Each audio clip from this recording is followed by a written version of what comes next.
parce qu'ils ont changé la plateforme. Donc, a priori, c'est bon. Je suis connecté là. Oui, oui. Allez, ok.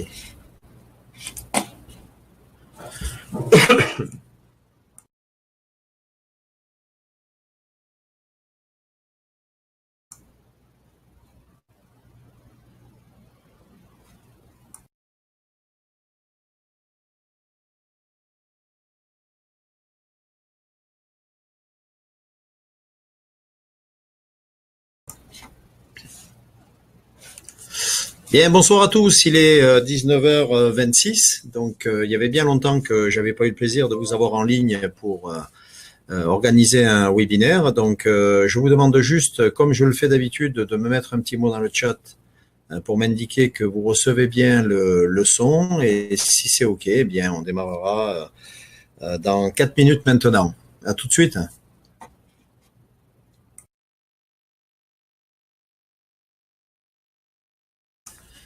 Bien, donc je vous donne rendez-vous dans 3 minutes maintenant avec la présence de Luca Goretta qui va répondre à toutes vos questions et je sais qu'elles sont multiples. À tout de suite.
Bien, bonsoir à tous. Il est 19h30. Donc, comme convenu, on va pouvoir démarrer ce webinaire qui est organisé avec la présence de Luca Goretta, le PDG de Rift, qui est un webinaire qui est attendu depuis longtemps, qui devait être organisé la semaine dernière, mais qui ne l'a pas été puisque j'avais complètement oublié que je déménageais dans la semaine, donc ce qui était quand même un peu compliqué. Voilà pour la petite histoire. Donc avant d'attaquer les questions-réponses, alors les questions-réponses, comment ça fonctionne? Vous avez un chat qui est à votre disposition à droite de l'écran. Il vous suffit donc de noter les questions dans ce chat et on y répondra de façon chronologique. Ce que j'ai proposé à Lucas et ce que je vous ai indiqué sur le groupe, c'est que le plus simple, c'est qu'il commence à faire un premier point de situation sur la société, sur différents points qui vous intéressent, ce qui vous apportera déjà des éléments de réponse. Et ensuite, eh bien, vous pourrez poser les questions complémentaires. Je pense que c'est le plus simple. Alors, comme je l'ai dit également hier, pour les gens qui arrivent en retard ou qui ont des problèmes de connexion, on ne répondra pas aux questions qui sont posées de façon redondante, puisque sinon on va faire que ça, on va passer pas mal de temps. Et le mieux, c'est de garder notre temps pour répondre à toutes les questions possibles que vous pouvez vous poser. Voilà, donc là, je vais laisser la main à Lucas Goretta et voilà, c'est parti. À tout de suite. Bon, ça sera un interview de plus. D'abord, bonjour à tous, bonsoir plutôt à tous. Et donc, bienvenue sur ce webinaire. Donc, je vais essayer déjà de vous faire un tableau de la situation qui est plutôt bonne concernant nos activités, nos produits et ainsi de suite. Je vais commencer donc par ce qui va être un peu rapide, donc c'est WeSurf. Donc WeSurf est une campagne d'une part en cours et d'autre part, comme vous le savez tous, c'est un produit, enfin c'est une innovation qui va être au CES donc à partir du 7 janvier, qui est donc nominée 2 fois, donc elle a 2 awards. Pas nominée, elle a 2 awards parmi les meilleurs produits mondiaux cette année encore, dans le domaine donc du home intelligence et de l'autre part l'énergie. Ce qui veut dire qu'on est plutôt très innovant. Ça, c'est très important pour nous et ça nous amène à un certain nombre de communication presse, de télévision, de radio et ainsi de suite. Et c'est très important parce qu'il y a quand même très très peu d'entreprises de notre taille dont on parle assez régulièrement de cette manière-là. Donc, pour vous donner un peu le planning, donc on a plusieurs chaînes de télévision qui sont déjà venues nous voir ici, qui ont filmé et ainsi de suite. La prochaine, c'est Software on ma part Capital, qui arrive d'ici une dizaine de jours. On a aussi des grands journaux. Après, ce qu'on ne maîtrise pas, c'est quand ils diffusent ces reportages. Mais l'intérêt, c'est qu'on parle de nous. Et il est très important qu'on puisse parler de nous de manière aussi positive que cela. De même pour la presse qui va arriver. Des presses nationales, tant en France qu'en Amérique du Nord. Donc là-dessus, je dirais que la situation est même excellente. On est à peu près prêt côté produit pour faire toutes les démos nécessaires avec des produits de qualité qui seront donc disponibles sur le salon à Vegas. Nos clients distributeurs actuels, donc qui ont déjà signé des contrats pour la distribution de la gamme Cityband, ont aussi signé pour la gamme WeSurf, ce qui veut dire qu'on n'a pas vraiment un énorme travail commercial à faire supplémentaire pour implanter le produit, si ce n'est le diffuser, le montrer et ainsi de suite. Et on a déjà aussi un certain nombre de rendez-vous qui sont pris sur le salon lui-même pour des distributeurs américains et ainsi de suite. Donc on aborde ce CES 2018 avec beaucoup d'entrain, beaucoup d'espoir évidemment comme d'habitude, et je dirais des positions déjà assez bonnes. Voilà en gros ce qu'on peut en dire.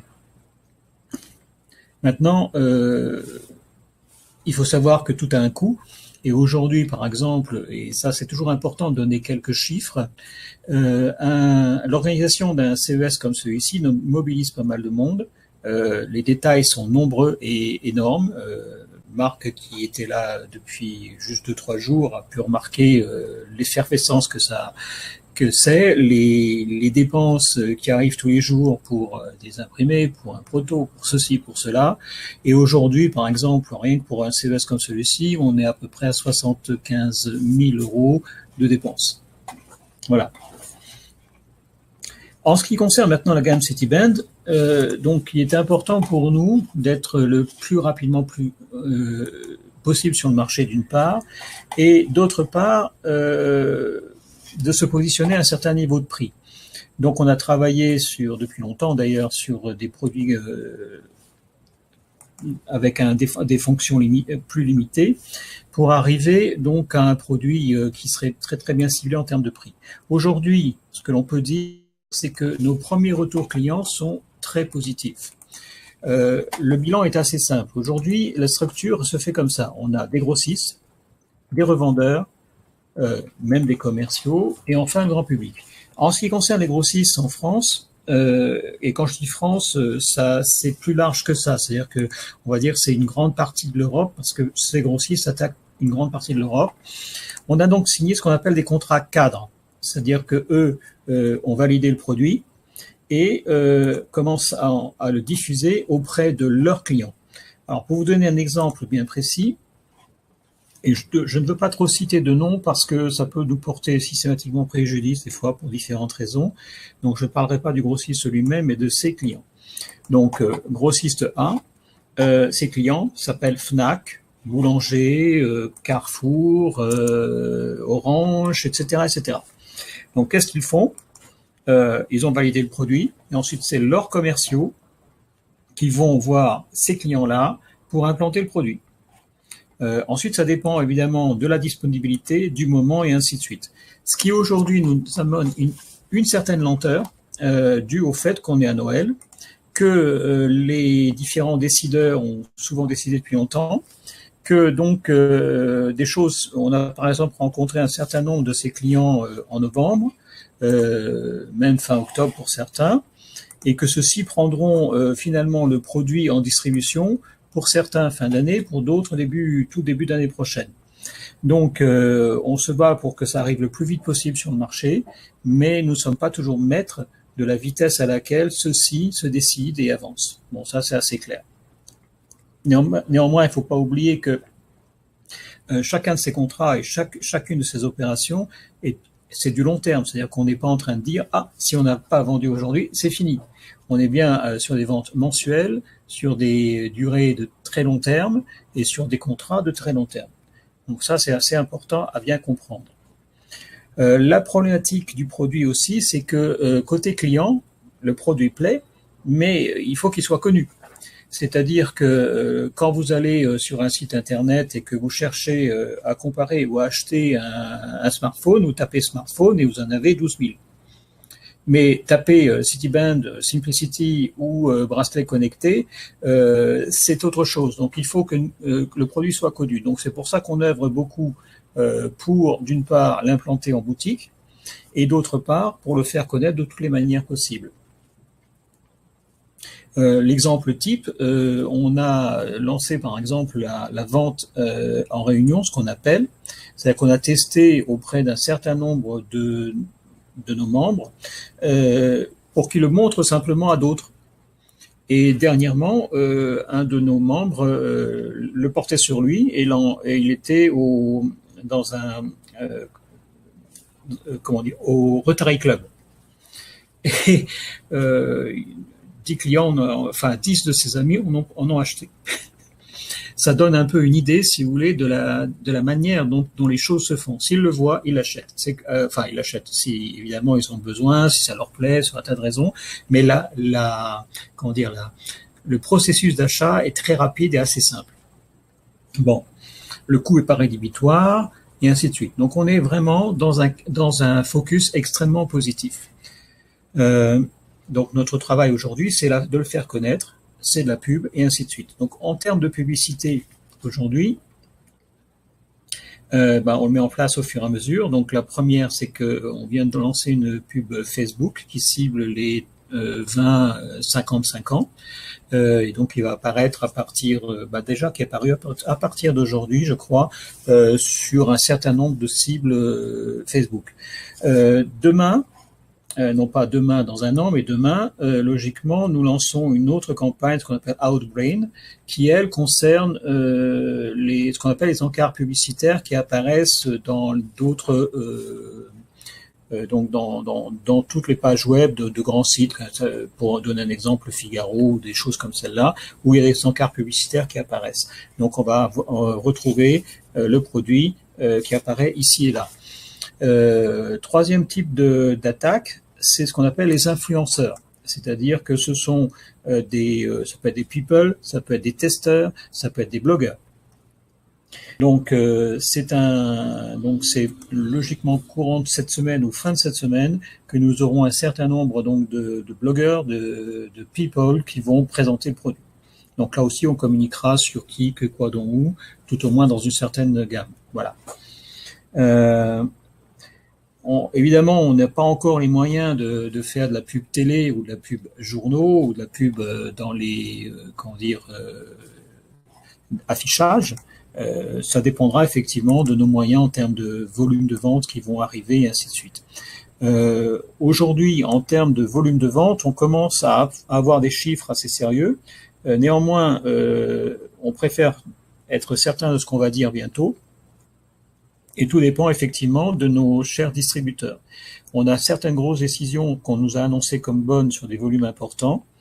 Entre autres pour certaines chaînes de magasins et de boutiques, mais on va être certain d'avoir la commande avant de vous en parler.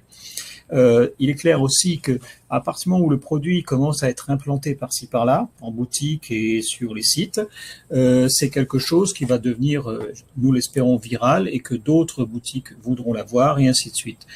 Sachant que ce n'est qu'un début de gamme. Les autres produits suivent très rapidement.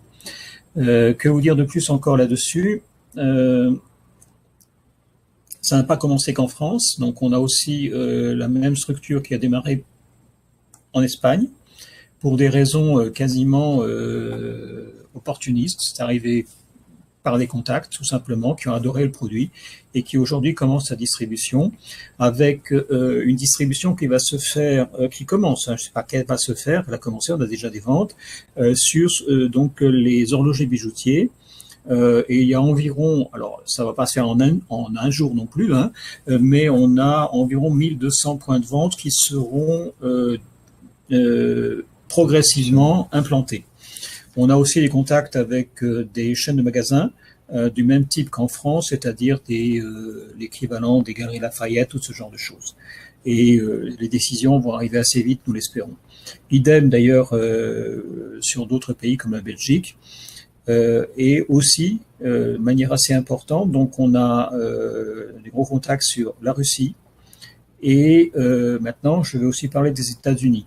Donc aux États-Unis, la situation est devenue très intéressante dans la mesure où on avait un certain nombre de contacts, mais il fallait pour nous les organiser et avoir en gros la bonne personne pour cibler ces marchés le plus vite possible. Donc ça a été un peu long à mettre en place, mais nous avons aujourd'hui donc un responsable américain qui en fait connaît toute la distribution américaine puisqu'il a travaillé dedans toute sa vie, qui a adoré le produit. Donc c'est pas, en gros c'est pas nous qui l'avons cherché, c'est lui qui nous a cherché et qui aujourd'hui va, je dirais, clore, j'espère, un certain nombre de contrats avec les grands distributeurs américains, leur structure étant à peu près la même que celle de l'Europe. Voilà. Que vous dire d'autre sur ces marchés? À part le fait que on y passe maintenant tout notre temps, que c'est ce qui nous focalise le plus. Notre objectif, c'est que nous soyons à peu près partout le plus vite possible. Donc, on essaie de se planifier notre travail. On a aussi travaillé, oui, j'oubliais, sur ce qu'on appelle les plateformes d'e-commerce. Donc, aujourd'hui, en termes de plateformes e-commerce, même chose. On espérait aller très vite. Donc, on a dealé avec un certain nombre d'entre elles. Mais là, on vous annonce que on est capable de positionner un produit je dirais en 24 heures ou en 48 heures. Oui, peut-être, si le produit est simple. Dans notre cas de figure, on a mis entre 1 et 2 semaines à chaque fois. Donc aujourd'hui, on est sur Cdiscount, sur eBay, sur PriceMeister. On sera dans quelques jours, si tout va bien, sur la rue du Commerce, sur la Fnac, sur Boulanger, sur, j'ai oublié le nom, GoSport, je crois, et quelques autres. Et bien sûr Amazon que l'on met en dernier parce que on doit vérifier quand même qu'ils ne vont pas encore nous faire quelques tours sur les prix. Il y a aussi par exemple dans le cas de Cdiscount, on va être sur leur plateforme nouveaux produits en plus d'être je dirais en ligne normale. Voilà, donc ça vous fait une photographie assez large. Ne croyez pas que tout se fait en 2 minutes. Il y a aussi le fait que nous sommes en nombre d'humains assez limité ici chez Rift. Donc il nous faudrait parfois triple, quadruple de personnes pour arriver à tout gérer en même temps. Donc on essaie de faire au mieux. Voilà. Que dire de plus Après, on peut traiter aussi des autres produits. Donc, Ubisoft en a parlé. Voilà. Le robot, Hero. Alors, Hero, donc on le met un tout petit peu en stand-by le temps qu'on ait à peu près fini le CES. Il est bien avancé. On va pouvoir faire. On l'a déjà présenté dans un salon il y a le mois dernier, et on va le présenter certainement officiellement en février. En ce qui concerne les prochaines campagnes en tant que telles, on n'en a pas prévu en dehors d'un outil logiciel qui va arriver, tant que on n'a pas clôturé et fait fonctionner et vendu ce qu'on a en cours actuellement. Voilà. Ok. Après, oui. Bon, après sur les, on avait traité quoi là? Je sais pas. Attends. Donc bon, après on va rentrer vraiment dans les choses qui concernent le réseau, hein, donc la mise à jour du tableau des royalties et les royalties. Alors la première mise à jour des royalties, c'est certain, on l'a annoncé, on va le faire, donc ça va être courant de semaine prochaine parce que ça correspondra, si vous voulez, à un premier point en termes des ventes. Et donc à ce moment-là, on saura exactement où on en est. En ce qui concerne donc le processeur de paiement, on vient de faire le point avec Marc d'ailleurs, qui était là pour ça. Donc là, je te laisse parler. Ouais. Comme ça, tu... Bon, la problématique de Stripe, c'est que vous l'avez vu dans les news, on va basculer sur un Global Club, hein, donc le nouveau club. Et en discutant avec les informaticiens, ça leur faisait faire un double travail, c'est-à-dire qu'il y avait la possibilité de s'inscrire sur Stripe sur Multiwin, il fallait développer l'API, ce qui prenait encore du temps. Ils sont déjà positionnés sur d'autres développements, notamment la vente donc en réunion des différents produits et aussi les marketplaces, puisqu'il y a une informaticienne qui travaille dessus. Donc l'idée c'était déjà dans un premier temps de pouvoir payer les gens qui ont des commissions de parrainage qu'ils attendent depuis fort longtemps, ce qui est plutôt légitime. Et la solution suivante a été proposée et a priori validée. Donc pour que les gens puissent toucher rapidement leur argent, puisque l'idée c'est de mettre l'inscription sur Stripe sur le nouveau club. Et le nouveau club, compte tenu des délais du CES, ne sera vraisemblablement pas mis en ligne avant fin janvier, début février. Il était évidemment difficile de pouvoir annoncer que les paiements des commissions de parrainage ne pourraient se faire que fin janvier. Donc la solution qui a été trouvée est la suivante. Donc il va être normalement, enfin d'ici lundi, vous aurez en ligne, pour ceux qui sont concernés, donc on a regardé sur la base de données, ça concerne 270 personnes. La possibilité donc de compléter un formulaire de demande de paiement de vos commissions que vous avez sur votre portefeuille virtuel pour tout ou totalité, enfin tout ou partie. en mettant vos coordonnées pour que ça puisse vous être viré et ça vous sera viré le temps dès que, enfin, je pense qu'il y aura un délai qui sera mis pour que tout le monde puisse compléter, puisqu'il faut faire le total de la somme, virer la somme sur Stripe, pour qu'ensuite ça soit viré directement sur les données que vous aurez transmises. Donc en clair, pour tous ceux qui ont des commissions de parrainage, le problème devrait être réglé extrêmement rapidement. Pour le reste, donc la mise en place du processeur Stripe, en liaison avec les informaticiens, le plus simple, c'est d'avoir la mise en place donc sur le nouveau club, sur Global Club, et à ce moment-là, eh bien, ça se fera de façon ensuite automatique pour le paiement des royalties, le paiement, enfin, de tout ce que vous voudrez utiliser avec Stripe, à partir de la mise en place du lancement de la nouvelle plateforme. Voilà. Donc, formulaire en ligne très rapidement d'ici ce week-end. Vous le complétez au plus vite puisque les délais seront courts. Vous demandez la somme que vous voulez percevoir et elle vous sera virée dans des délais corrects et relativement courts dans la foulée. Avant Noël, de toute façon, c'est sûr. Voilà. Voilà. Il y avait donc on a parlé des produits, bon le nouveau club. Bon, si tu veux en parler dans le cadre de la structure. Alors nouveau club, si vous voulez, j'en parle parce que ça va quand même venir progressivement, assez vite, parce que Noël va passer, puis le CES. Donc c'est quoi ce nouveau club? C'est que aujourd'hui, si vous voulez, on se structure. Hein, il faut être tout à fait clair que chaque pas nous donne beaucoup d'autres informations, des évolutions, etc., etc. Donc on structure le club, donc qui est maintenant donc basé aux États-Unis.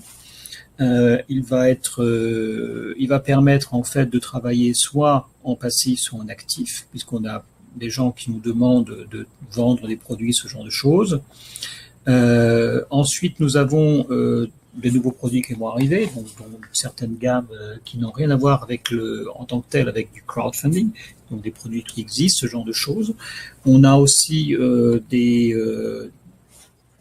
produits logiciels, mais qui vont aussi intervenir en termes d'action locale. Donc en réalité, on va amener du travail à pas mal de monde dans notre réseau, pour tous ceux qui le souhaitent, avec des revenus mensuels assez importants.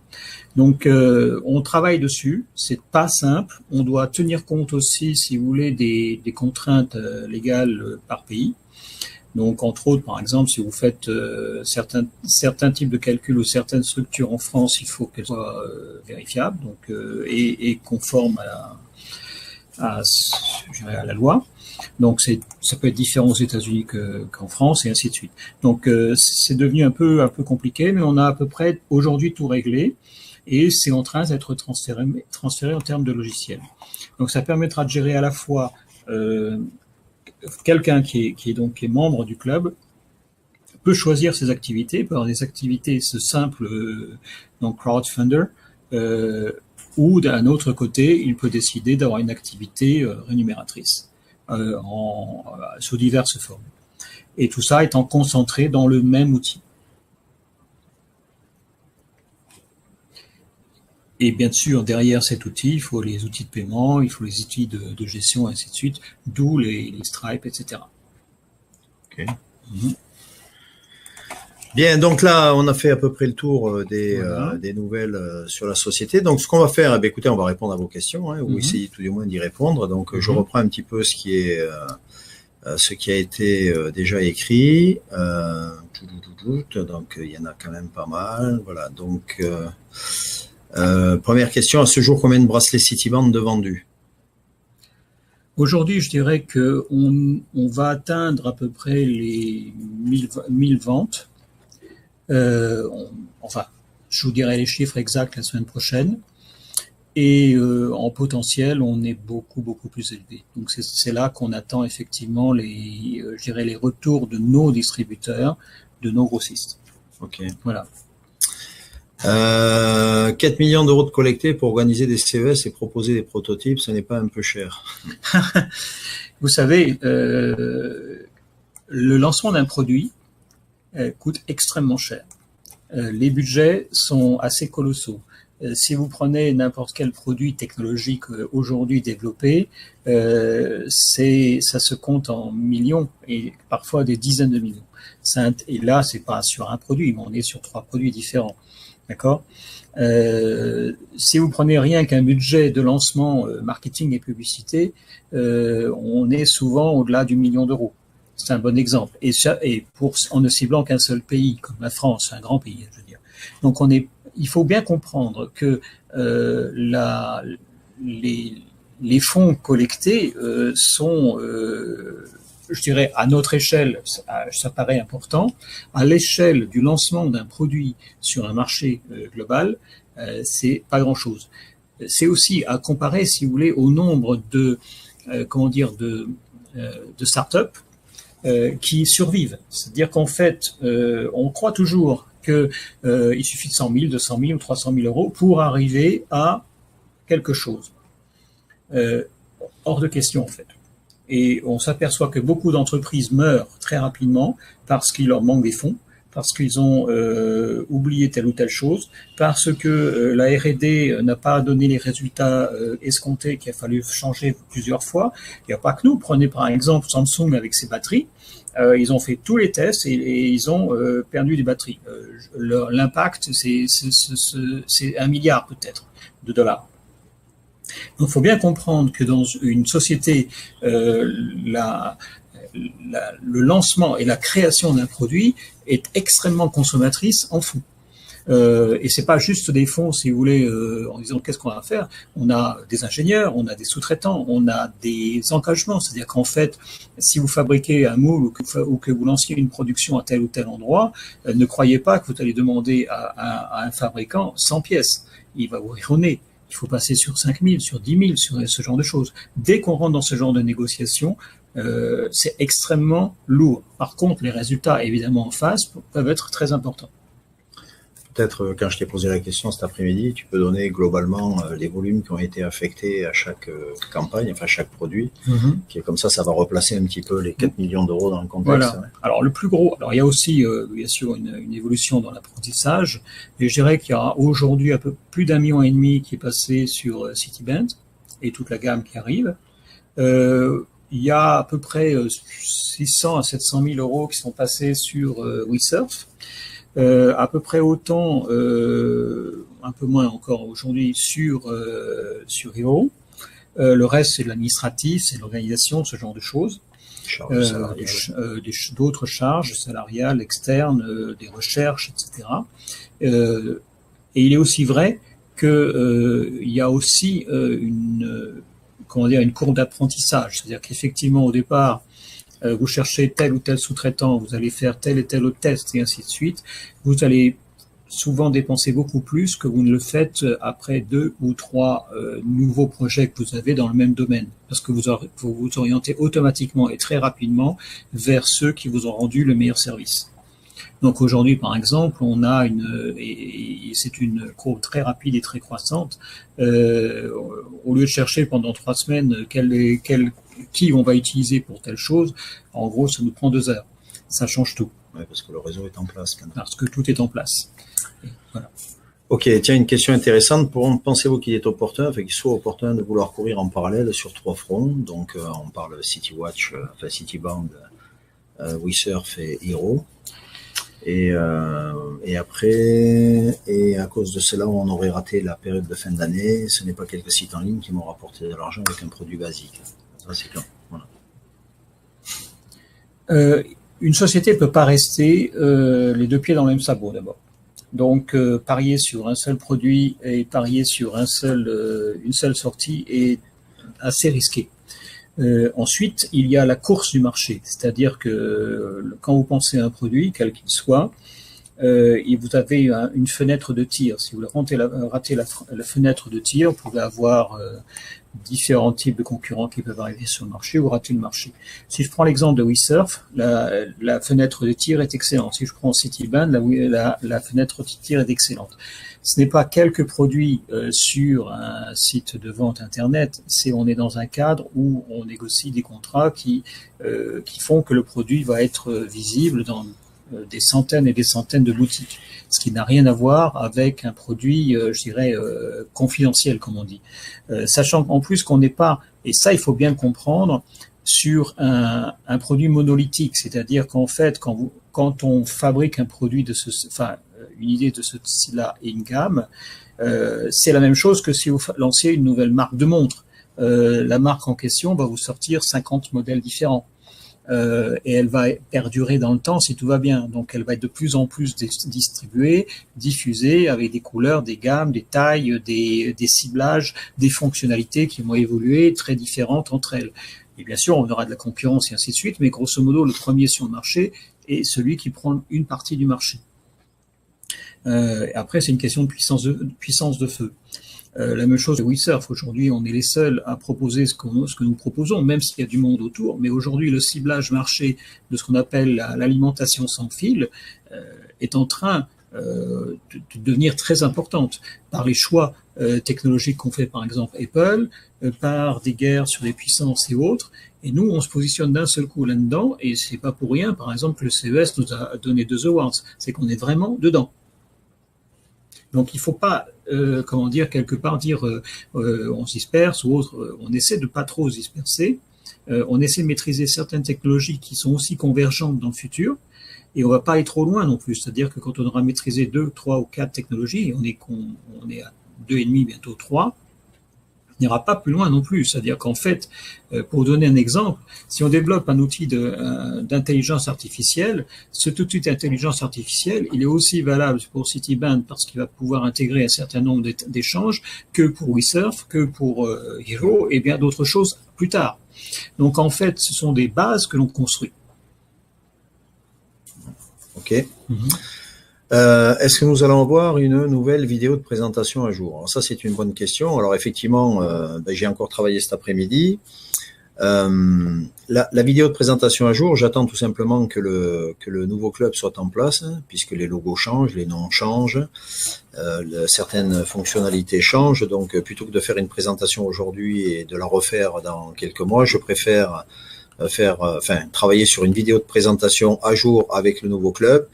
Avec la charte graphique a été définie, je l'ai récupérée cet après-midi, et vous aurez des présentations, mais parce qu'il y aura une présentation Global Club, il va falloir faire aussi des présentations pour chaque activité qui va être développée au sein du club, ce qui est là du coup démultiplie le travail et il faudra faire des présentations avec les outils qui vont avec pour ceux qui seront intéressés pour faire telle ou telle activité ou toutes les activités cumulées. Donc c'est une restructuration complète et c'est une réflexion qui est menée justement pour avoir des outils performants avec notamment une communication en interne, on en a parlé cet après-midi, pour sortir de tous ces groupes Facebook et autres, pour que tout le monde soit destinataire de cette communication au mieux et uniquement les membres, mais également d'intégrer dans un avenir relativement court des vidéos de formation qui seront accessibles 24 heures sur 24 avec des outils téléchargeables pour que chacun puisse se former ou donner le lien à des gens dans leurs équipes pour qu'ils puissent se former directement sur leur espace membre. Donc ça, c'est un gros travail de développement aussi et c'est ce qui nous paraît être la meilleure solution dans un avenir relativement court. Donc tous ces outils-là, évidemment, on y travaille depuis quelques temps et vous aurez bien sûr des informations sur le sujet assez rapidement. Alors, j'ai une question là. Pour le moment, il n'y a rien à Clermont-Ferrand chez Fnac et Boulanger. J'ai pris cette question pour bien expliquer quelque chose. Quand Fnac et Boulanger vont commencer à distribuer, à positionner le produit, ça ne se fait pas d'un seul coup sur tous les magasins. C'est-à-dire qu'il y aura une diffusion progressive qui prendra 2-3 mois en fonction de leur stratégie et tout le monde fonctionne comme ça. Même chose pour Orange, avec lesquels on sommes en relation aujourd'hui et qui va mettre ça dans 2, 3, 4, puis 10, puis 20, puis 50 magasins. Donc c'est des choses qui se font progressivement. Ok. Alors Thomas pose une question. Faites-vous rapatrier les bracelets des producteurs en Chine directement en France, qui expliquerait vos délais de livraison de 7 jours pour la France, ou avez-vous un entrepôt de stockage localement? C'est pas tout à fait comme ça. Non, en fait, quand on donne de 2 à 7 jours, ça dépend entièrement de la poste, c'est-à-dire que nous, on a déjà nos stocks ici. On a des volumes, si vous voulez, qui sont anticipés sur plusieurs mois. Et donc l'objectif, ça aussi c'était fondamental, c'est qu'on ne pouvait absolument pas lancer du marketplace ou des ventes en magasin ou n'importe où sans être capable de réagir pratiquement à la journée. Donc le problème des 2 à 7 jours ne dépend pas de nous, il dépend entièrement des processus logistiques classiques qu'on a mis en place. Ok. Voilà. Alors, Laurent parle dit monsieur, vous êtes sur les marketplaces de ces sites et non pas sur le véritable Cdiscount, les zéro vente. Pour l'instant, si vous voulez, Cdiscount est sur cette marketplace. Il le sera dans une semaine au niveau de sa propre boutique en tant que telle. Et pour l'instant, effectivement, on n'a pas encore travaillé sur la communication Cdiscount. Ok. Pourquoi y a-t-il autant de différences entre les news et la réalité? Je vous invite à relire vos news. Ok.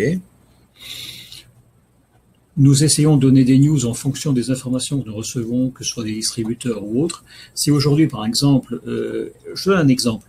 Nous avons rencontré un des plus gros distributeurs de France pour ce genre de produit il y a 2 mois pour finaliser des contrats. On avait à peu près tout le monde autour de la table, y compris les représentants des différents clients, donc les Fnac et compagnie.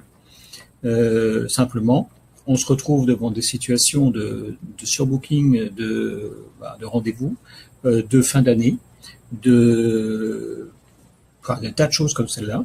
Ce qui fait que nous, on essaie de pousser pour finalement mettre en place ça au plus vite possible, mais nous nous heurtons à des problèmes tout simples de fin d'année et d'agenda. D'accord.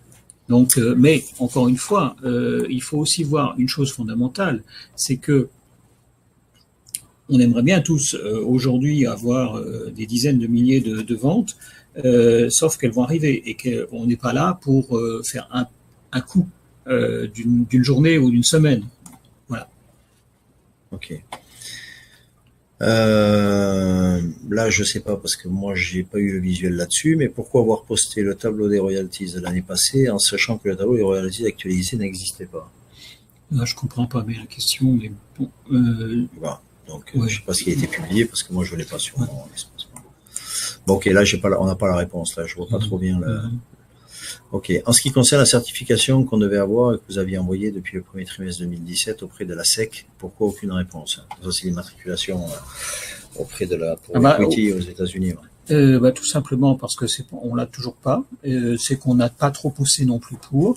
Donc, on s'est immatriculé. Donc aujourd'hui, on a notre plateforme principale qui est en Floride, à Miami. On a donc les agréments pour ça, avec une extension en France. Là-dessus, derrière, il est prévu pour moi, pendant mon séjour à Vegas dans un mois maintenant, de voir nos avocats et de voir à quel stade nous en sommes pour le SEC. Je ne suis pas trop pressé là-dedans, je vous avoue, parce qu'on avait beaucoup trop de travail par ailleurs, mais on y est. C'est-à-dire qu'on s'est totalement structuré pour.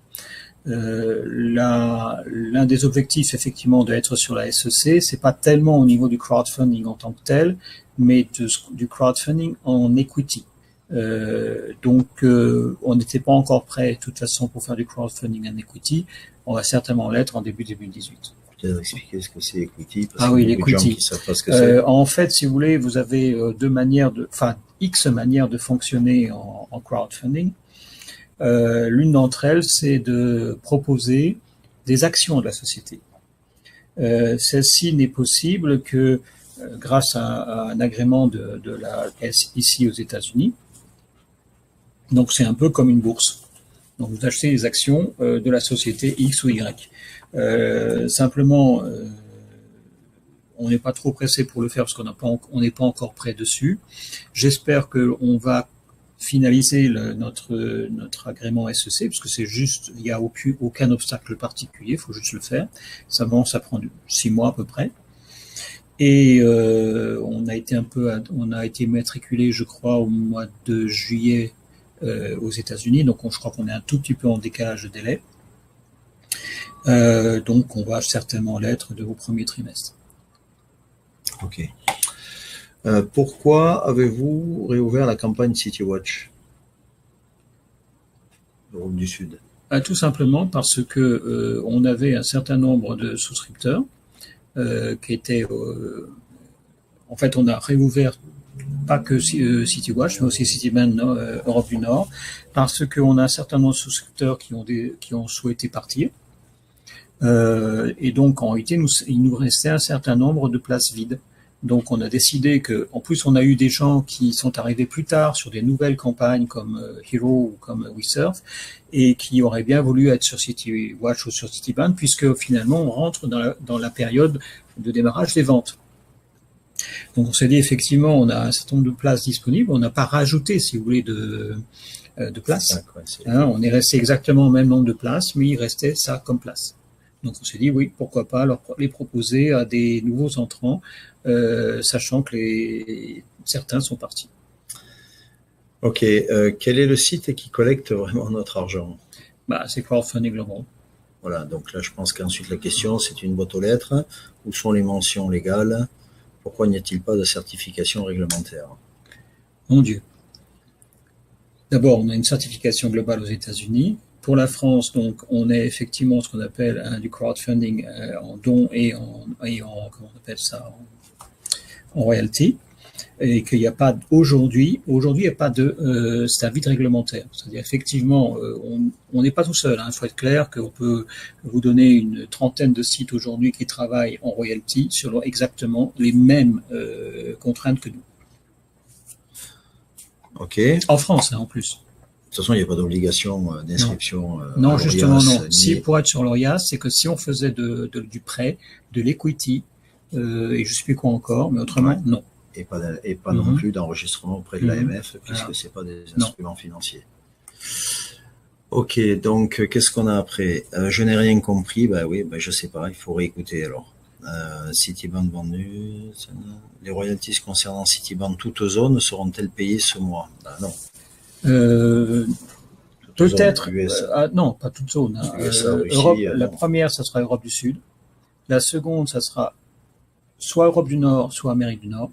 Ça va dépendre de la vitesse à laquelle ça démarre.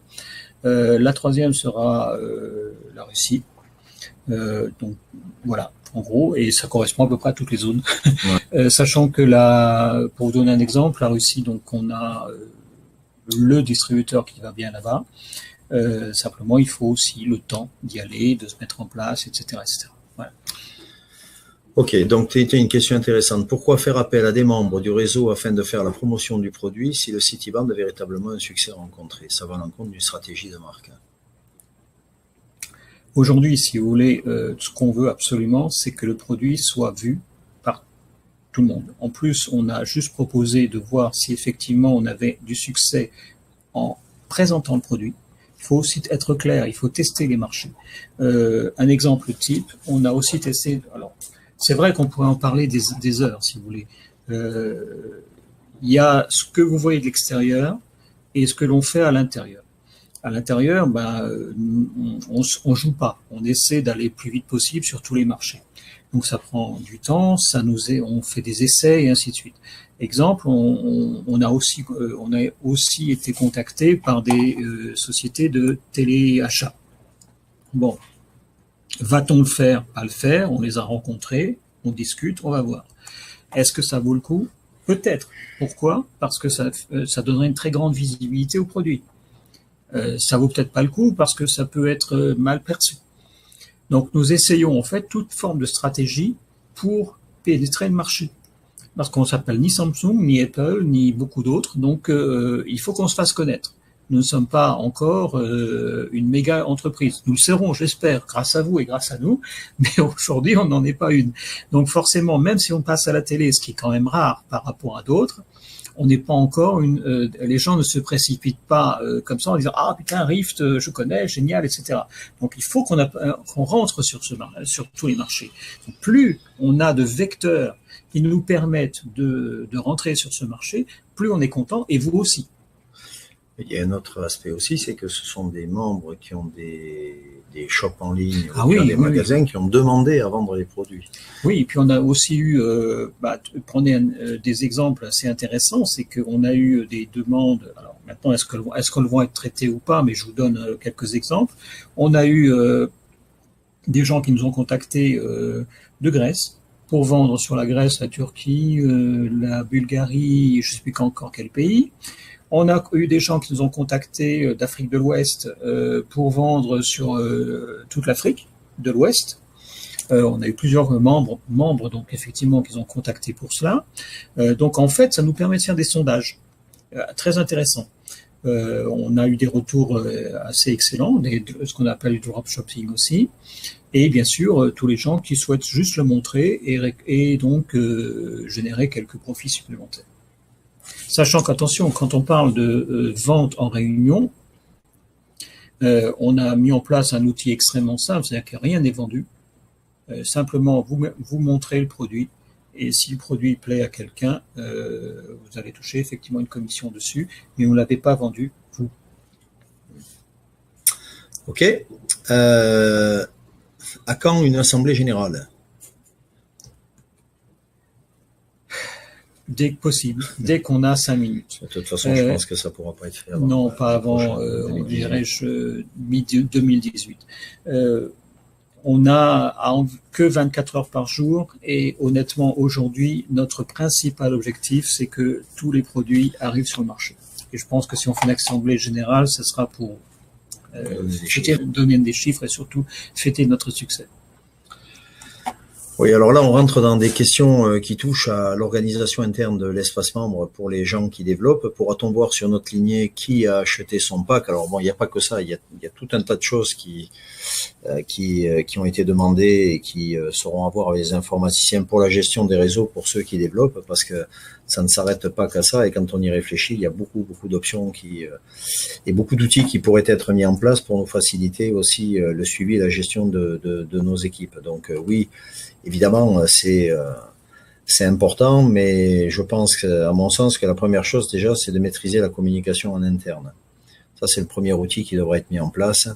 Après, le reste, eh bien, on demandera aux informaticiens quand l'équipe gonflera, parce que pour l'instant, en informatique, il y a 3 informaticiens, donc il y en a 2 qui travaillent sur les développements donc des différents outils dont je vous ai parlé tout à l'heure, et un qui travaille sur MultiWin. Donc ça fait relativement court en termes de personnel, et c'est toujours lié, enfin là je parle un peu au nom de Lucas, c'est que la problématique, c'est que pour pouvoir se développer tel que la société voudrait le faire, il faudrait embaucher du monde.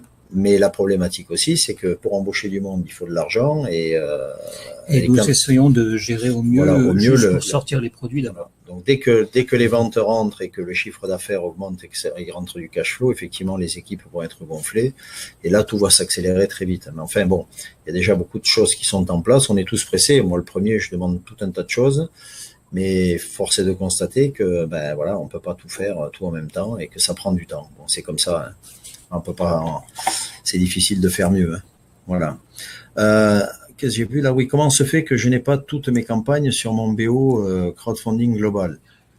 Alors ça, on a quelques mises à jour à faire. On ne sait pas exactement pourquoi, mais on les fait manuellement dans ce cas-là. Donc, si vous n'avez pas toutes vos campagnes dessus, merci juste d'envoyer un mail au support qui transmettra à l'informatique et qui fera la mise à jour manuelle. C'est des cas particuliers. Ça peut être lié à une mauvaise entrée, ce genre de choses. Bon, après, il y a des questions ou des remarques qui sont un peu caustiques, hein, vous avez le droit, hein, mais ça fait pas avancer le schmilblick. Je pense que l'idée, c'est de poser des questions précises pour qu'on Lucas puisse vous répondre de la façon la plus précise qui soit. Bon, là, quand je vois le lancement d'un produit qui est acheté tout fait en Chine vaut 4 millions d'euros, déjà, le produit, il n'est pas tout fait en Chine. Et puis, il faut avoir écouté ce dont on a parlé pour la répartition des fonds sur les différentes campagnes, les frais de fonctionnement, de recherche et autres. Je rajouterai là-dessus, si vous voulez, que c'est pas tout à fait comme ça que ça se situe. Pour vous donner un exemple, je vais vous donner 2 ou 3 exemples, parce que là c'est important. Effectivement, la plupart des produits électroniques du marché grand public sont fabriqués en Chine sur des donneurs d'ordre européens ou américains. Là-dessus, je donne un exemple que nous a donné un de nos futurs intégrateurs. Donc, c'est un client qui est le 5e mondial ou 4e mondial en termes de bracelets. Et voilà, j'achète un simple bracelet en cuir de montre qui est vendu par une chaîne de magasins comme Louis Pion, 29 € TTC. C'est eux qui le designent, qui le conçoivent et le font fabriquer en Chine, pas en Chine, en Inde à 1,80 €. Le donneur d'ordre, c'est eux. Et ils le vendent à une chaîne très connue qui est Louis Pion à 5 euros. 5 euros vend ce même produit, 29 euros TTC en boutique. Son coef hors taxe de 5 fois. Ah, évidemment, personne ne va chez Louis Pion pour lui dire qu'il a trouvé le même bracelet ou tellement similaire sur un site à 3 ou 4 euros. Et en plus, il n'y aura ni la garantie, ni le service après-vente et n'est pas concerné à l'unité par les taxes d'importation, les réglementations, les conformités, pas plus que par les coûts marketing, distribution, etc. Un autre exemple, vous prenez les montres électroniques du type Tag Heuer, Fossil, Louis Pion, etc., conçues en tout ou partie par le Tag Heuer, Fossil et ainsi de suite, et qui sont vendues en boutique entre 200 euros et 1000 euros. Leur prix de départ de Chine se situe entre 25 et 65 euros à peu près. On sait exactement où et où, parce qu'on fait fabriquer là, à peu près aux mêmes endroits. Personne ne va aller voir Apple, Tag Heuer, Fossil ou Louis Pion pour leur dire qu'il a trouvé la même montre ou tellement similaire sur un site à 30 ou 40 euros. Pourquoi ces différences de prix? Ça, c'est aussi très important. En fait, on design, on développe, les coûts sont très, très importants. Quand on rentre dans la production elle-même, tout est fait, tout est déjà fait. Si on veut vendre un produit, donc on n'amortit ni les coûts des R&D, les adaptations, le marketing, la pub, le merchandising, les agréments, les taxes, les outillages, les engagements de production et de volume, parce que quand on lance un produit, on ne lance pas par 1000 pièces, on lance par 10 000, par 50 000. Les études de design, la logistique, la prise en compte des structures de marge des différents circuits de distribution, la gestion des retours, les garanties, tout ça, ça fait partie du prix. Et c'est pour ça qu'aujourd'hui, quand il y a effectivement des copies ou des produits qui sont on retrouve quelquefois sur des sites de vente plus ou moins chinois et autres, évidemment, on a ces différences-là. Mais en même temps, c'est ce que j'appellerais du marginal. C'est-à-dire qu'en fait, ça ne peut pas rentrer en volume sur le marché pour ces mêmes raisons. Et c'est en plus nos produits. Donc on a à un moment donné des possibilités de bloquer. Voilà. Alors évidemment, on peut dégoter différentes choses de ce type-là, mais ça ne nous gêne pas vraiment. Par ailleurs, nous nous implantons, oui, ça fait partie de ces choses qui, aujourd'hui, on ne parle pas trop parce que parle pas trop. Je dirais que ça fait partie de toutes nos stratégies, parce que on ne travaille pas au jour le jour. Donc on essaie de voir ce qui va se passer dans 6 mois, dans 1 an, et ainsi de suite. Donc aujourd'hui, si vous voulez, on s'implante en Chine. Ça devrait être officiel soit fin de cette année, soit au mois de janvier, en collaboration avec nos fabricants. Donc on n'a pas vraiment de gros soucis là-dessus. Ce sont des tas de négos, par exemple, c'est là qu'il faut bien comprendre, si vous voulez, tout ce qui se passe en arrière-cour de tous les marchés, de tous les grands marchés, ainsi de suite. J'ai dû faire plusieurs sauts d'ici et là, donc le dernier en Chine, pour finaliser certains accords et certains objectifs de production, vérifier qu'on sera capable de livrer, qu'on pourrait sortir toute une nouvelle gamme de produits, si tout va bien, en janvier, avec des nouveaux cuirs, avec ceci ou cela. Donc tout ça, si vous voulez, n'est pas palpable par quelqu'un qui dit « Tiens, oh, j'ai vu un truc ». Bon, c'est totalement différent quand on est dans une grande structure, dans une structure globale d'entreprise qui travaille sur des réalités, sur des volumes, sur des tas de choses, et effectivement quelques outils qu'on trouvera quelque part sur un site, ce qui n'a rien à voir. Enfin, voilà en gros, si vous voulez, la manière dont aujourd'hui nous nous situons, et en plus on se situe plutôt très bien avec les accords qu'on prend, entre autres, en Chine, actuellement. Ok. Est-ce que des sites comme Alibaba ou AliExpress sont envisageables? Alors, pour l'instant, c'est un peu compliqué. Dans un sens, si vous voulez, où ça nous servira pas tout de suite d'aller. Alibaba nous intéresse si on attaque le marché chinois. La personne moyenne européenne ne va pas acheter ses produits sur Alibaba pour les mêmes raisons, parce qu'après il y a des taxes et autres. Si vous achetez, vous allez payer presque autant de taxes que de produits, par exemple. Des fois, pas tout le temps. Hein. Ça dépend si la douane regarde ou ne regarde pas. Vous voyez à quel point c'est. Ça, c'est un premier point. Donc nous, Alibaba, ou AliExpress ou d'autres, on y pense, mais avec la collaboration de nos partenaires chinois d'une part, et aussi dans une stratégie de marque. C'est-à-dire que si on va sur Alibaba juste sur un produit, ça ne nous intéresse pas. Ce qui nous intéresse, c'est d'aller sur Alibaba avec une boutique Rift globale. Le jour où ça sera le moment, pas demain matin. Ok. Bon, on repasse à autre chose complètement. Tableau je suppose des royalties pour Europe du Nord et Russie pour quand? Quand il y aura des commandes sur ces secteurs-là, puisque c'est les différentes zones. Hein. Donc ça bientôt en plus, l'Europe, Amérique du Nord. Ok. J'ai déjà des boutiques en ligne. Est-ce que je peux acheter un certain nombre de bracelets, par exemple 5 au départ pour tester et les vendre directement? Alors, alors pour vous donner un exemple, les différents commerces qui commencent à acheter le produit l'achètent par pack de 5 ou 6. Donc, automatiquement, alors certains nous diront, alors ça va pas faire beaucoup. Le problème, il faut toujours le voir en volume, c'est-à-dire une boutique, c'est 5 ou 6 produits en pack pour définir les couleurs et les tailles. Mais ce sont des chaînes.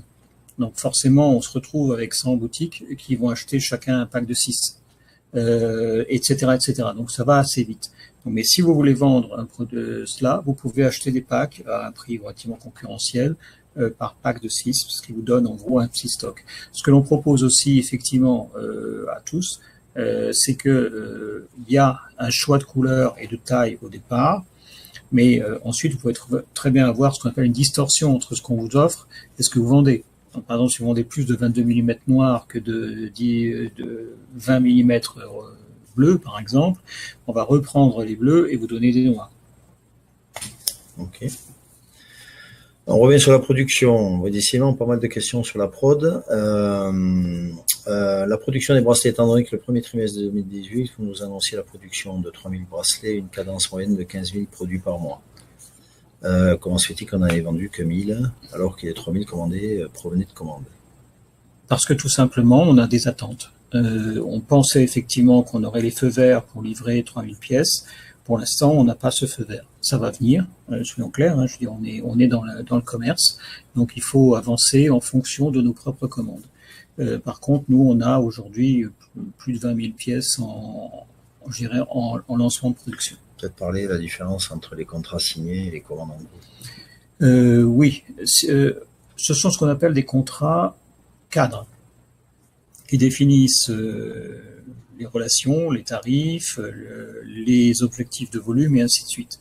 Mais en tant que contrat cadre, les distributeurs ont quand même une faculté de moduler leurs commandes et surtout de les présenter à leurs clients. Donc c'est ce que j'ai dit depuis le début, c'est que aujourd'hui nous avons à peu près 3 semaines de retard par rapport aux objectifs qu'on s'était fixés, mais en même temps on arrive à une période très difficile de contact et de conclusion commerciale avec nos distributeurs et leurs clients. Mais ça en cours. Je veux dire par là que sans vendre la poule aux œufs, vendre le pas la poule aux œufs, non, mais vendre la peau d'ours avant de l'avoir tué, je dirais qu'on a quand même d'excellents échos actuellement sur de gros clients. Faut-il encore que ceci confirme. On a un exemple sur un de ces gros clients qui a 120 boutiques en France et qui nous a demandé une signature particulière, un packaging particulier, et qui vient nous dire bon, écoutez, est-ce que on pourrait passer la commande, mais début janvier plutôt qu'avant, parce qu'on n'aura pas le temps. Désolé, mais de notre point de vue, on va la prendre la commande, quelle que soit la date. Ce qui nous intéresse, c'est de prendre les commandes. Donc, on est dans ce cadre-là. Et quand on sera dans ces boutiques-là, d'autres viendront. Il faut aussi voir que le marché se gagne au fur et à mesure. Ok. Ah oui, Chris, est-ce que les personnes ayant souscrit à Citibank d'Europe du Nord ou du Sud qui n'ont pas de filleul seront au moins remboursées de leurs investissements ou feront une plus-value en 2018?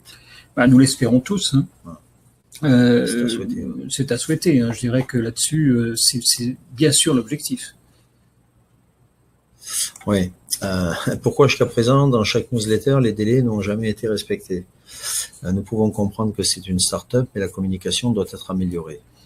Alors, il y a plusieurs choses là-dessus. La première, c'est qu'on arrive enfin à la vente, et aussi même sur WeSurf, on est beaucoup plus rapide.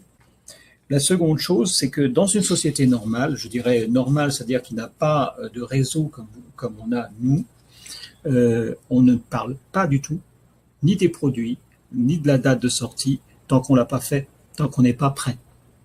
Donc, on a cette problématique qu'il va falloir nous aussi gérer de manière correcte pour les prochains quand on fera d'autres produits. C'est que, par exemple, si vous prenez Apple, enfin, bien sûr, des gens nous disent on va se comparer au plus gros, mais c'est pas qu'on veut se comparer, c'est juste pour vous donner des noms connus. Parce que si on parle de Tartampion, personne ne connaît et ne pourra pas faire de comparaison. Si Apple a lancé, par exemple, son smartphone, hein, sans prétention particulière par rapport à nous, il a mis presque 10 ans.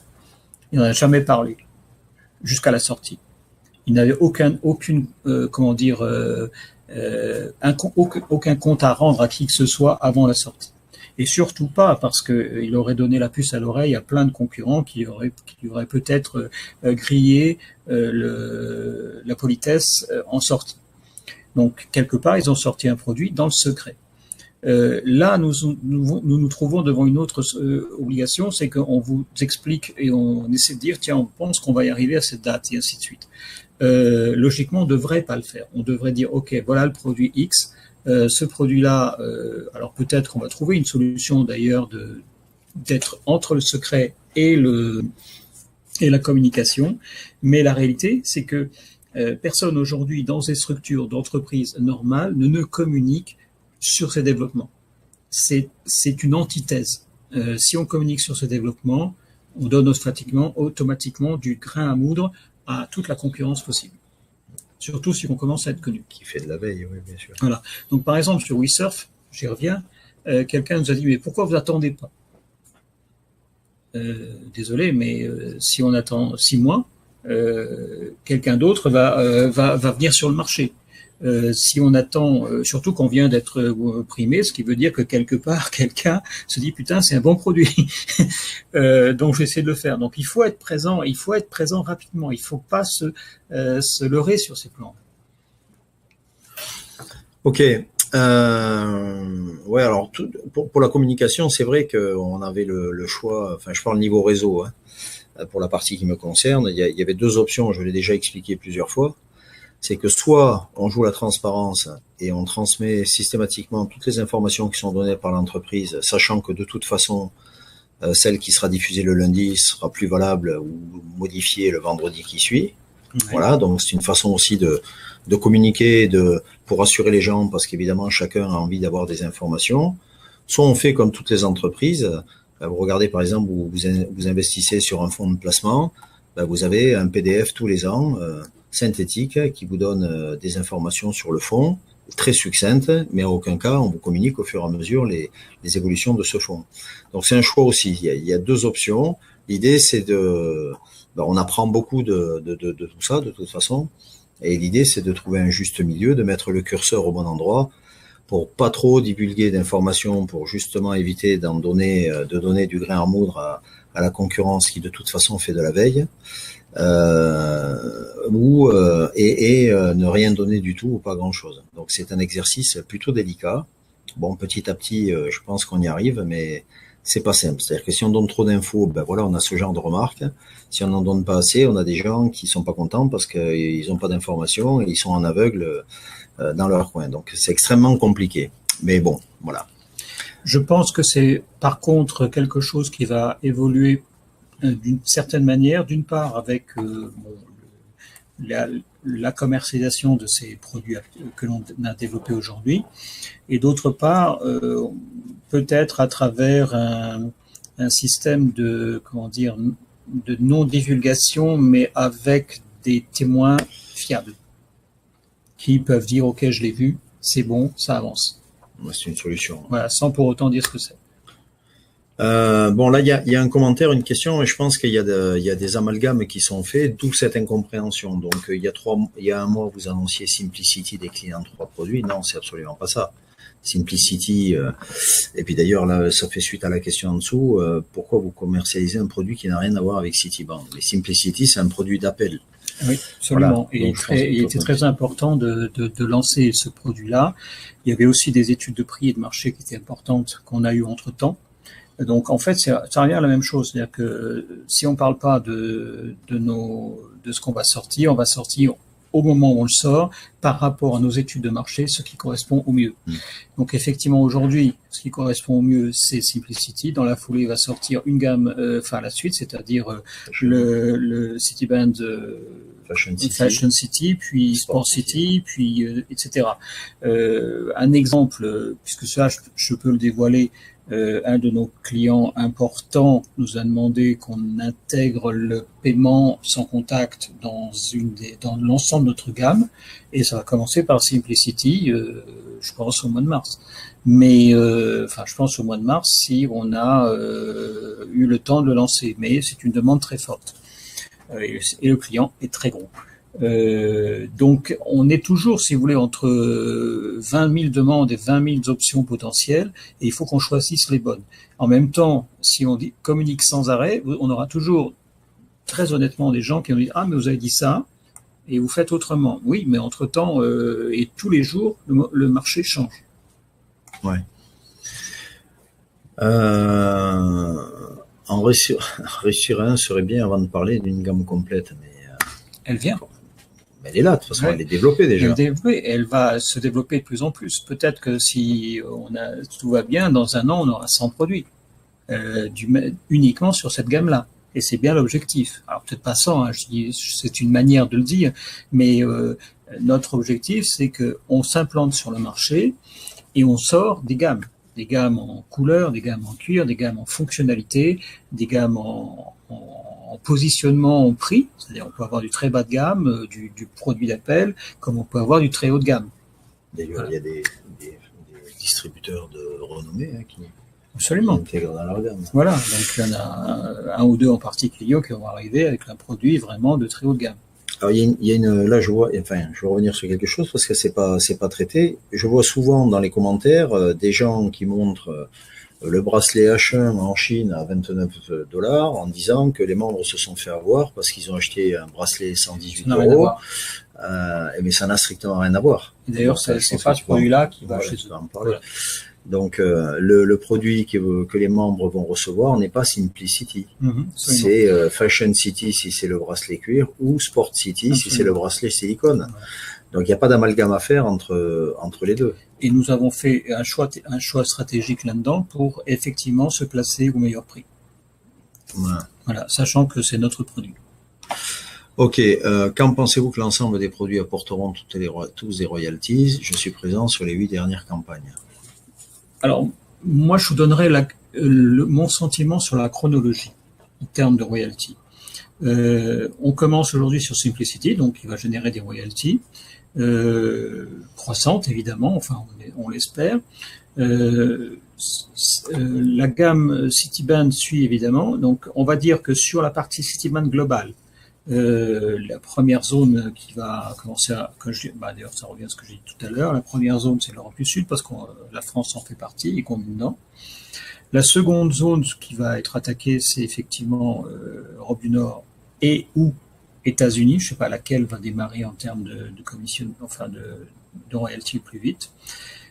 En ce qui concerne et puis la Russie, bon j'en ai parlé tout à l'heure, parce que là on a vraiment aussi c'est assez proche, assez près sur le plan des distributeurs, mais il faut qu'on finalise le tout. Et maintenant, il y a WeSurf. Alors WeSurf, puisque vous êtes présent sur toutes les campagnes, WeSurf, c'est un produit donc qui a déjà été donc intégré dans nos contrats de distribution. C'est pas nous qui les avons intégrés, c'est les clients qui l'ont demandé. Et c'est aussi un des effets du CES, c'est qu'en fait, ils ont dit « Ah, vous avez encore gagné au CES, super, c'est quoi votre produit? Décrivez-le nous, on l'a présenté, ainsi de suite, ça leur plaît, et ils veulent le vendre. » Ce qui veut dire que maintenant, la balle est dans notre camp, c'est quand est-ce qu'on est capable de le sortir et de le fabriquer. Donc, comme on l'a dit et redit, aujourd'hui nous finaliserons la géométrie finale du produit après le CES pour un lancement en production courant février. Et donc, considérant tous les différents délais, on espère être prêt et donc commencer à distribuer ce produit entre, je dirais, la seconde moitié du mois de mars et la première moitié du mois d'avril. Et les clients seront les mêmes, c'est-à-dire on va retrouver les Fnac, les Darty, les Carrefour et autres, peut-être d'autres. Hein, on a eu même des demandes l'autre jour de magasins de bricolage. Donc c'est assez vaste. Il faut bien comprendre que on s'adresse. Si vous êtes rentré là-dedans, c'est pas pour 2 jours, c'est pas pour dire ok tiens en fait aujourd'hui il n'y a pas de vente, il y en aura peut-être demain, il y en aura jamais. Ça avance à sa vitesse, ça avance et on n'est pas là pour juste jouer. On le fait vraiment, on se décarcasse totalement pour y arriver et on y arrivera. Et en plus, c'est pas des produits anecdotiques puisqu'ils sont réellement mis en avant par tout le monde. Ouais. Alors là, bon. On a récompensé des concepts et non des produits finis. Là est toute la différence et nous est dans la situation actuelle. La situation actuelle est qu'on arrive à des produits finis et que tout concept arrive à un produit fini. Que vous appeliez un tout petit Rift ou un énorme géant Apple, c'est la même chose. Il faut arriver au produit fini. Ça peut prendre 6 mois comme ça peut prendre des années. Dans notre cas de figure, ça me pris un peu de temps, un peu plus de temps qu'on ne le pensait aujourd'hui. Maintenant, les produits iront plus vite sur les suivants. Ok. Pourquoi avoir supprimé les avances sur royalties, commission de parrainage? Tout simplement pour des raisons à la fois financières et ensuite légales, c'est-à-dire qu'on n'a pas non plus tellement le droit de le faire. C'était limité à 30% voilà. sous forme de cadeau. Voilà. Et donc aujourd'hui, on est obligé de transformer sous forme d'une prime de royalties une prime supplémentaire sur royalties. Ok. Ce qui va d'ailleurs être intégré dans les prochaines campagnes.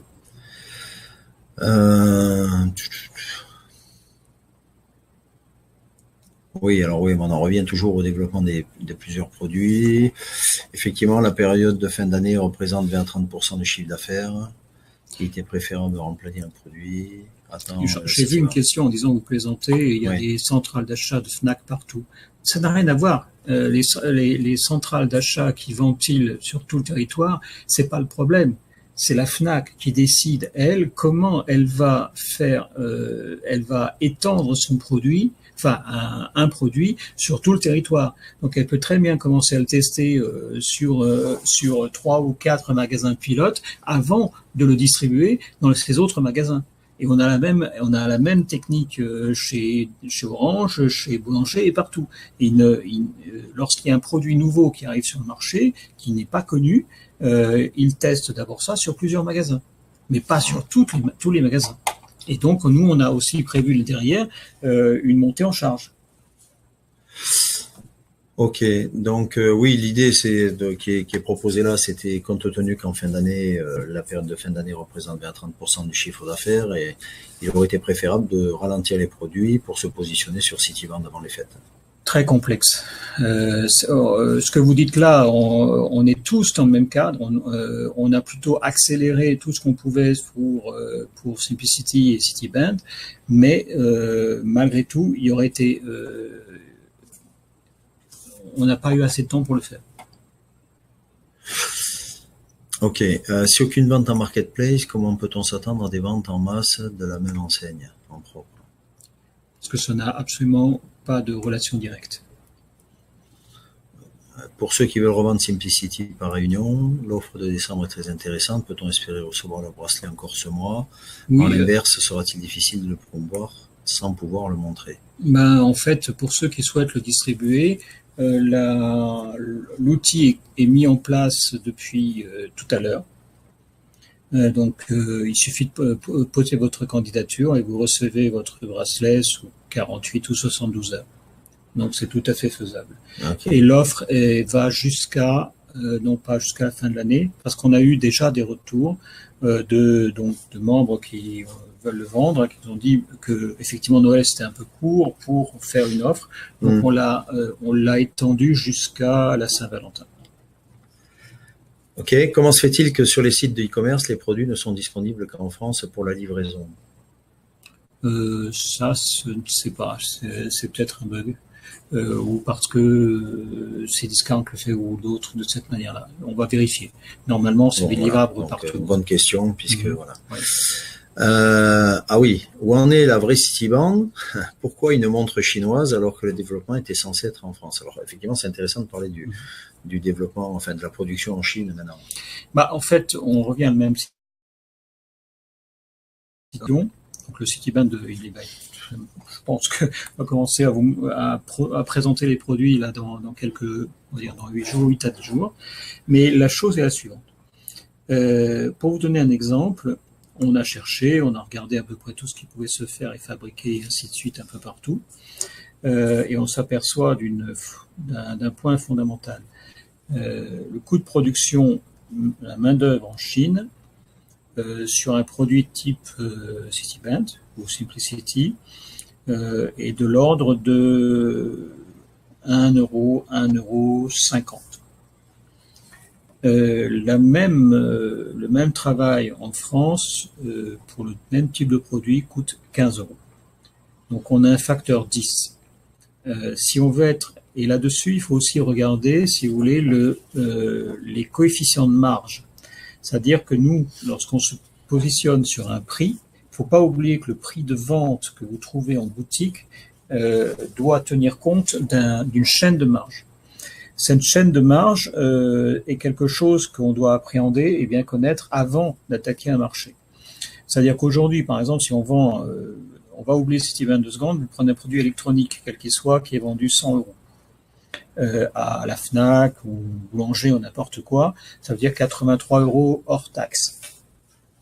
Ce produit qui est à 83 € hors taxe est vendu par le fabricant aux alentours, on va dire suivant les modèles, suivant les marchés, entre 48 et 55 € sur des volumes importants, hein, pas sur 10 pièces non plus.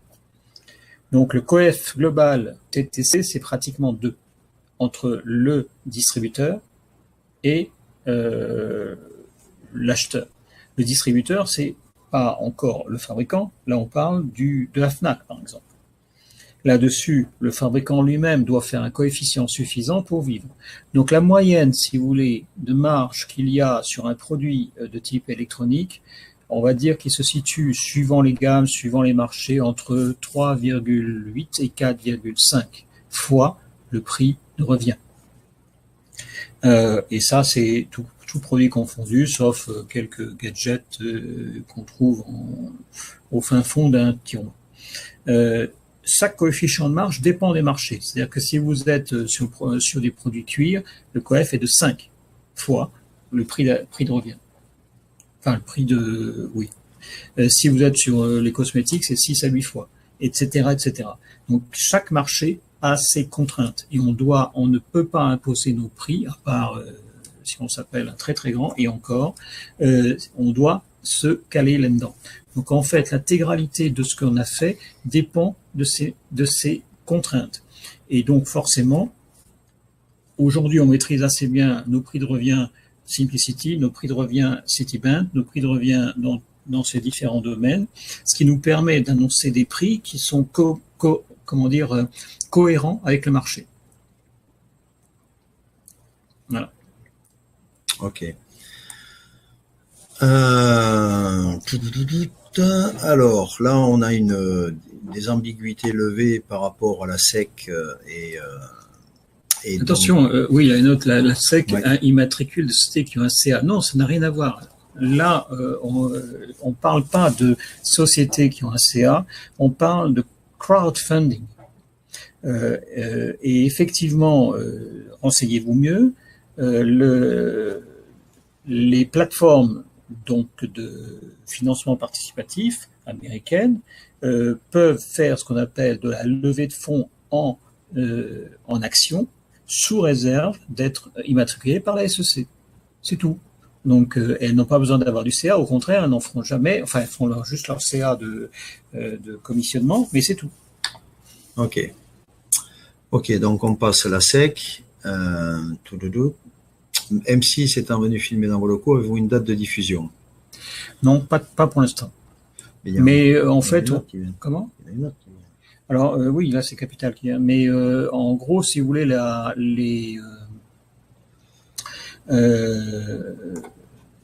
ils viennent filmer et ensuite ça va passer. Mais ils essaient, d'après ce qu'ils ont dit, hein, je ne vais pas aller plus loin que ça. Ils essaient de faire ça en cohérence avec le CES. Donc ça peut être soit en décembre, soit en janvier. Ok. Ok. Le dropshipping serait plus judicieux. Ben, il y en a qui le font, hein, donc nous on est tout à fait ouvert à ça pour un certain nombre de clients. Hein. Ouais. Bon, alors ce qui nous intéresse à tous, c'est de savoir quand nous allons toucher les royalties. Oui, d'accord, ça on en a bien parlé. N'oubliez jamais que quand et combien et sur quel volume dépend aussi de notre succès global. Donc on avance tous dans le même sens. Alors pourquoi le Simplicity diffusé sur des dizaines de plateformes et des marketplaces sous le nom de H1 Smartband? Certains en vendent depuis début 2017, possédant une application identique à la nôtre. Il n'y a aucune chance que oui, non. C'est impossible. Pas depuis début. Et c'est notre produit qu'on a effectivement fait développer et qui alors évidemment il peut y avoir et il y a des détournements, des copies, je dirais des fuites diverses et variées, mais nous avons fait développer ce produit et nous sommes en plus en joint venture avec notre fabricant.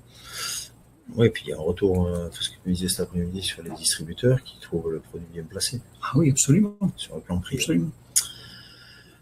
Marc venait de dire qu'il faut de l'argent pour développer, ok, soi-disant que les banques se bousculaient au portillon en juillet 2016, mais aussi en janvier 2017. Se bousculent-elles toujours? Ah non, on est foutu. Non, il y a non seulement des banques, mais il y a beaucoup d'autres choses. Si vous voulez, là-dessus, on est face à des tas de projets, des tas d'intégrations. Aujourd'hui, par exemple,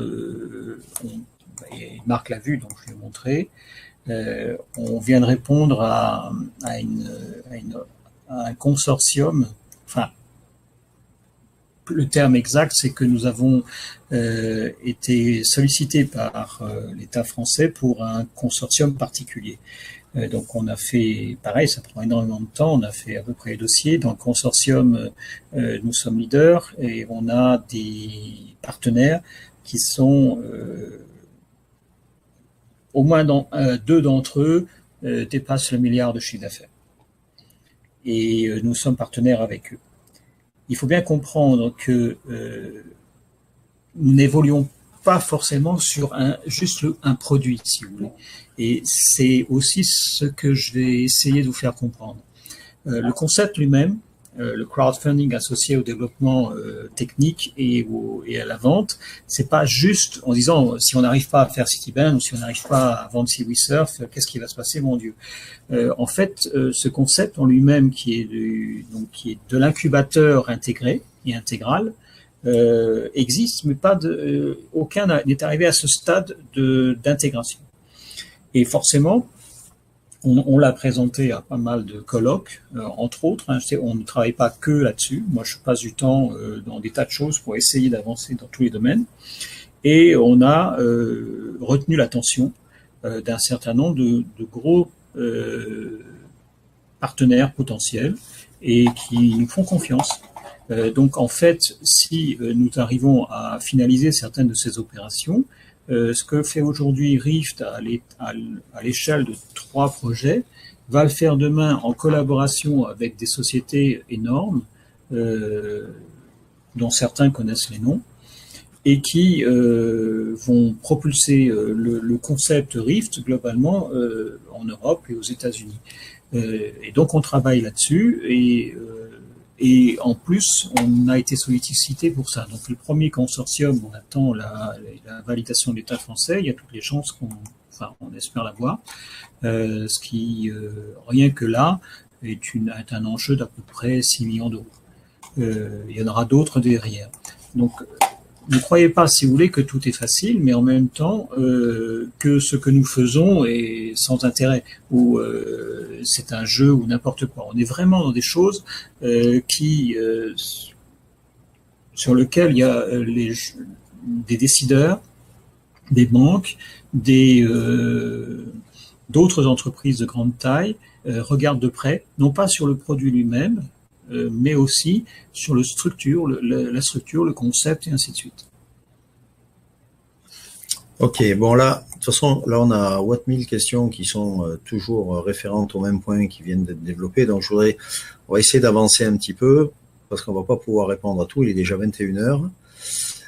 J'ai vu qu'il y avait quelqu'un qui demandait qu'est-ce qu'on a implanté en Chine en début d'année. Eh bien, simplement, on va développer, si vous voulez, deux choses. La première, c'est un site de R&D. La seconde, qu'est-ce que c'est R&D? Recherche et développement. Voilà. Enfin, plutôt développement que recherche. Donc, mais on dit en général R&D, mais là, on va être plutôt dans le développement que dans la recherche, pour développer tous nos produits. Et la seconde, c'est pouvoir diffuser un certain nombre de produits sur le marché chinois en collaboration avec notre partenaire chinois. Je ne parlerai pas aujourd'hui de partenaires chinois, justement ça fait partie de ces choses qui doivent rester pour l'instant confidentielles. Alors, voyons. Pouvons-nous avoir, comme dans le passé, une vidéo sur la fabrication des différents produits afin que nous aussi, nous puissions les diffuser? Je suis désolé, mais on ne présente jamais la fabrication d'un produit. Ouais. Parce que vous donnez toutes les clés à de potentiels concurrents. Ok.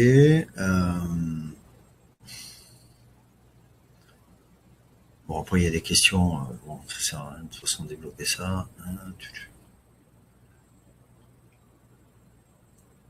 Ça, on a déjà répondu. Ça, Oxy. À quand les contrats anglophones? Je l'ai noté. J'ai fait faire les traductions. Je pense que elles seront là avant Noël. Ok.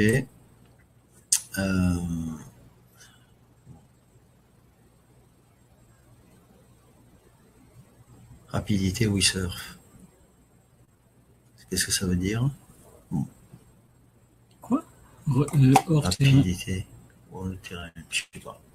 Okay. Bah, rapidité WeSurf, c'est pas un produit rapide au sens puissance de calcul. Non, je sais pas. Bon, ok.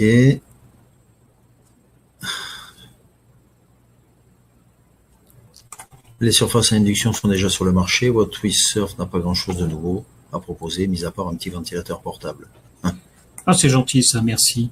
À votre avis, on a, avant de parler d'un produit comme WeSurf dans ce sens-là, il y a, je vais prendre quand même 2 secondes. On présente ce produit au CES en disant tiens, c'est un petit ventilateur et puis il n'y a rien à proposer et on obtient 2 awards. À votre avis, les autres en face là qui choisissent sur 6000 entreprises et choisissent etc. Quels sont les meilleurs produits, sont des cons. Ils ne connaissent pas le marché, ils n'ont pas vu ce qui se faisait ou ce qui va se faire. Il y a des raisons techniques extrêmement importantes pour que ce produit-là soit élu un excellent produit. Et il y a des raisons. Ces raisons, c'est que aujourd'hui, il existe effectivement des petits chargeurs de cette boîte, et c'est tout. Là, vous créez des surfaces de très grande puissance et vous les modulez comme vous le souhaitez. Et il y a beaucoup d'autres choses derrière dont je ne parlerai pas aujourd'hui, mais qui font que le produit a une certaine valeur ajoutée et est en avance sur son marché.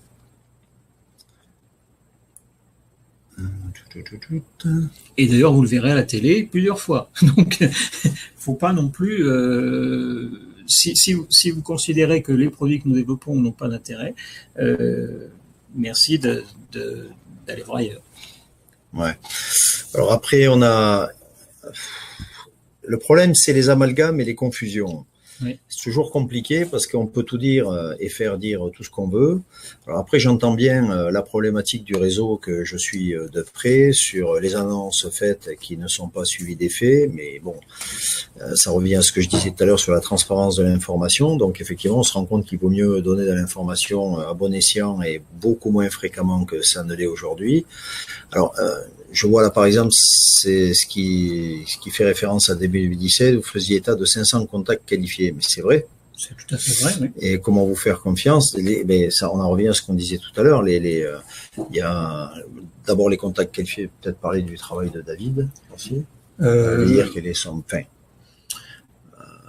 les 500 contacts qualifiés, ils sont toujours là. Oui. Ils sont toujours présents, dont 150 de gros distributeurs. Mais comme l'expliquait Lucas tout à l'heure, ça se fait pas d'un coup de cuillère à peau. C'est pas parce qu'on a des contacts qualifiés que d'un seul coup, on est capable de livrer, on est capable de signer tous les contrats, on les fait au fur et à mesure. Même à la vitesse à laquelle nous allons, moi, il m'arrive aujourd'hui de traiter jusqu'à 5, des fois 10 contacts, relations. Chacun d'entre eux demande un travail relativement long. Je suis pas tout seul, maintenant on a David avec nous, il y en aura d'autres bien entendu assez rapidement, mais à chaque fois c'est un investissement de temps, c'est des fois aussi un investissement d'argent. Un exemple type, on a eu des contacts qualifiés en Espagne, et vous croyez que ça s'est fait en 2 secondes? Il a fallu quand même y aller, il a fallu quand même discuter, il a fallu regarder le bout de gras du tarif, il a fallu regarder, transférer, traduire le tout en espagnol, etc. On a signé tous ces contrats il y a 3 semaines, on commence à livrer aujourd'hui. Pas parce qu'on n'était pas capable de livrer, mais il fallait que tout soit en espagnol, dans les couleurs qu'il le souhaitait, et ainsi de suite. Tout est un problème de temps et d'investissement et d'argent qui va derrière. Ok. Répondez de français consortium. Ok, voilà. Bien.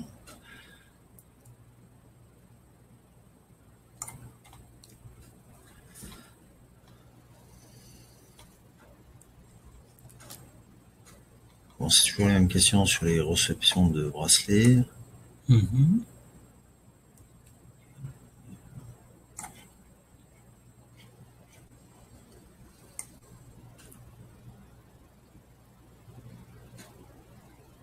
Justement, tiens. Banggood qui est vendu 32 bracelets, ouais. Le H1. Justement, parce que c'est exactement ce que j'appellerais du collatéral, du petit. Ok, donc là,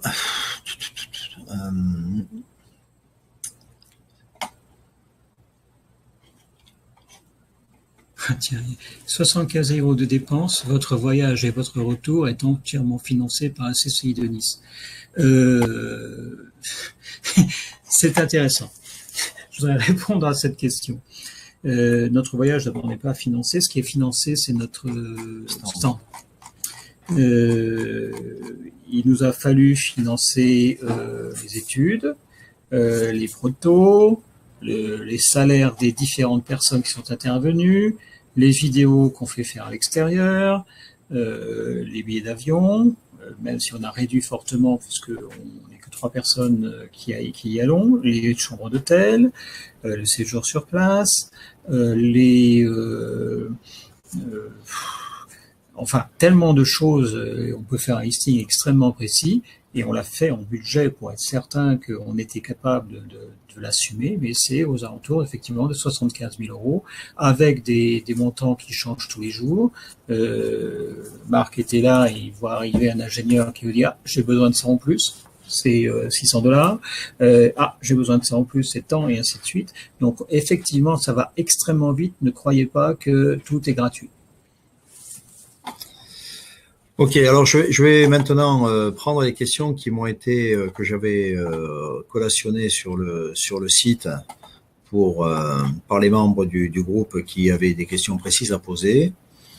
Donc, les personnes demandaient la date de validité des bons d'achat reçus lors de la participation à la campagne WeSurf et possibilité de les utiliser dans le futur pour l'achat du robot. Alors en fait, donc comme on a évolué sur le plan des bons d'achat et ainsi de suite, ça c'est une question qui m'a... Alors effectivement, la date de validité est longue, hein, c'est 1 an. Par contre, le fait de pouvoir utiliser plusieurs bons d'achat pour les cumuler, c'est une question qu'on vient de nous poser. Donc, on va voir si c'est faisable et si c'est jouable. D'accord. Bon, donc la deuxième, c'était la même. Où est-ce qu'on en est en ce qui concerne le processeur pour les non-européens? Alors, pour l'instant, donc pour les non-européens, alors on va dire pour l'Amérique du Nord, ça pose aucun problème puisqu'on a la même structure avec Stripe aux États-Unis. Par contre, pour les autres pays, tant qu'il n'y en a pas énormément, pour l'instant, c'est pas énorme. On va traiter cela par des virements. Oui. Et en attendant de trouver un processeur qui tient la route. D'accord. Alors, sachant aussi que nous nous installons quand même de manière assez rapide en Asie du Sud-Est. Enfin, en Asie, oui, du Sud-Est, puisqu'on va être plutôt au sud de la Chine et à Hong Kong. On va chercher aussi un processeur qui traite localement ces pays. Ouais, sur les pays. Ouais. D'accord. Les 2 gammes suivantes de Cityband sont-elles déjà en fabrication? Donc c'est Fashion et Sport City. Alors en fait, on avait un peu de retard, mais la Fashion va être validée, je pense, dans 8 jours à peu près, partir en fabrication. C'est la cuir, ça. La cuir. Et la silicone, alors on a le silicone, on doit encore valider que c'est la bonne géométrie et après on lance. Ok, donc mais a priori c'est bon. Donc du coup, réception des bracelets pour les membres, sans donner vraiment peut-être une date précise. Je peux pas donner une date précise, mais c'est plutôt fin janvier. Ok. Bon, les commissions de parrainage, on a traité. Est-ce que les bons d'achat seront cumulables? C'était la question de tout à l'heure. Donc, je n'ai pas de réponse et on va regarder. C'est plutôt une question de choix qu'autre chose. Oui, alors ça, j'ai répondu tout à l'heure précisément sur les personnes qui ont des gains sur leur portefeuille virtuel.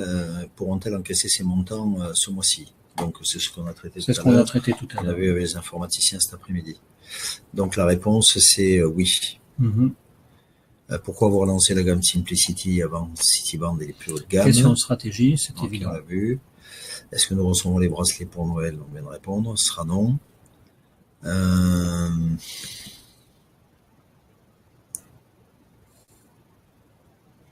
Oui, ça c'est les problématiques de connexion sur la plateforme crowdfundingglobal.co. J'en ai parlé avec Lisa cet après-midi. Ok. Donc, oui, alors les souscriptions qui sont pas à jour sur la plateforme, ça on l'a vu. Ça on l'a vu, donc ça va être... Oui. Est-ce qu'il est possible de cumuler plusieurs bons d'achat pour avoir une réduction plus importante lors de l'achat d'un produit sur la plateforme? C'est ce qu'on a dit tout à l'heure. Voilà. Quand les applications iOS et Google Play seront-elles opérationnelles? iOS, c'est déjà Google Play, c'est déjà le cas. iOS, ça va être le cas on vient de faire le point aujourd'hui. Je pense que d'ici 5-6 jours. Ouais. Bon, ça t'as répondu tout à l'heure. La société Rift envisage-t-elle de faire une campagne publicitaire pour faire connaître au plus grand nombre et d'augmenter les ventes avec notamment des vidéos sur Facebook? Alors, c'est ce qu'on vient de répondre. Enfin, on l'a répondu au tout début. On a déjà démarré. Les dates de validité, bon d'achat, tu disais tout à l'heure, c'était quoi? C'est 1 an. Alors, sauf pour ce qui est... alors, les bons d'achat des membres, c'est une chose. Les bons d'achat... Les bons d'achat reçus lors de la participation à la campagne. Oui, ça, c'est pas de problème. Par contre, en ce qui concerne, quand les gens font ce qu'on appelle la vente en réunion, en fin de compte, ils donnent juste des bons de réduction. Ceux-ci ont une date de validité. D'accord. Donc tout ça on a déjà répondu, ça c'est fait, ça c'est fait, des gains ça c'est vu aussi, non, ok, ça c'est vu. Concernant les nouvelles campagnes, on précise que l'achat du produit n'est pas obligatoire, plus d'achat obligatoire de produits, la campagne souscrite, les campagnes ont augmenté. Ah oui, alors il faut expliquer la nouvelle mouture. Oui, la nouvelle de mouture est souscription. assez simple, c'est-à-dire que on propose effectivement une souscription 2 fois, sans obligation d'achat, mais avec effectivement un bon d'achat dans l'autre sens, relativement élevé, ce qui permet en fin de compte d'amortir les coûts. Là, on essaie effectivement de se rendre de plus en plus conforme avec les règles et avec les us et coutumes des différentes plateformes du même type. Ok. Processeur de paiement et nombre de retrait. Ben si. L'intérêt justement, c'est d'avoir un processeur qui permette de retirer ses fonds. Oui, c'est ça. Donc il y a deux aspects. Il y a l'aspect souscription où là effectivement on paye sa souscription avec un processeur de paiement standard, carte bancaire ou autre. Et après nous au réseau, il nous faut un outil qui nous permette du portefeuille virtuel de récupérer nos fonds selon qu'on fasse le choix d'utiliser une carte ou par virement. Et donc ça c'est le processeur Stripe qui est prévu pour les membres du réseau, tout du moins en Europe. Voilà, c'est ce dont on a parlé tout à l'heure. Et en Amérique du Nord. Les bitcoins. Les bitcoins. Vous avez vu le prix du bitcoin aujourd'hui? Il a atteint pratiquement 16 000 $. On aurait bien aimé avoir du bitcoin avant, mais là, ça devient inatteignable. Et ça pose d'ailleurs un problème pour les gens qui souhaitent utiliser le bitcoin aujourd'hui pour acheter quelque chose. C'est que sa variabilité est telle que, on va dire qu'aujourd'hui, et c'est les derniers articles de presse qui en parlent, environ une transaction sur 3 ou 4 passe à cause de la variabilité pendant la transaction. Ça échoue. Ok, donc bien, ça fait maintenant 2h15 qu'on est en ligne, donc on va clôturer ce webinaire de questions-réponses. Le Bitcoin va disparaître, oui, possible. Enfin, c'est possible, comme personne n'est capable de dire. Voilà, donc écoutez, on espère avoir déjà répondu, on a déjà soulevé quand même pas mal de questions, de points qui chagrinaient du monde depuis longtemps, et c'est normal. Donc en espérant avoir répondu, enfin que Lucas ait répondu aux différents points qui vous intéressaient. Bon, il y aura toujours des gens qui seront pas satisfaits de ce qu'il leur est dit, mais c'est comme ça, faut faire avec. Ouais. À chacun de se forger sa propre opinion sur le sujet. Donc, de toute façon, moi à mon niveau, pour le réseau, enfin tout du moins pour au moins mes équipes, évidemment, je vais refaire des webinaires relativement prochainement, notamment lorsque le nouveau club sera en place. On va laisser passer les fêtes et le CES, et après on pourra repartir sur les nouvelles bases du club et redémarrer donc les webinaires de présentation, et de telle sorte que ça soit plus clair pour tout le monde. Voilà. Ok. En vous souhaitant une excellente soirée. Le webinaire est enregistré, donc le lien sera mis sur le site, comme d'habitude, enfin sur le groupe, et vous pourrez soit transmettre le lien à vos équipes si vous voulez que l'information circule, soit le regarder vous également et répondre à d'autres questions. Voilà. Ok, en vous souhaitant une bonne soirée. Merci, au revoir. Au revoir.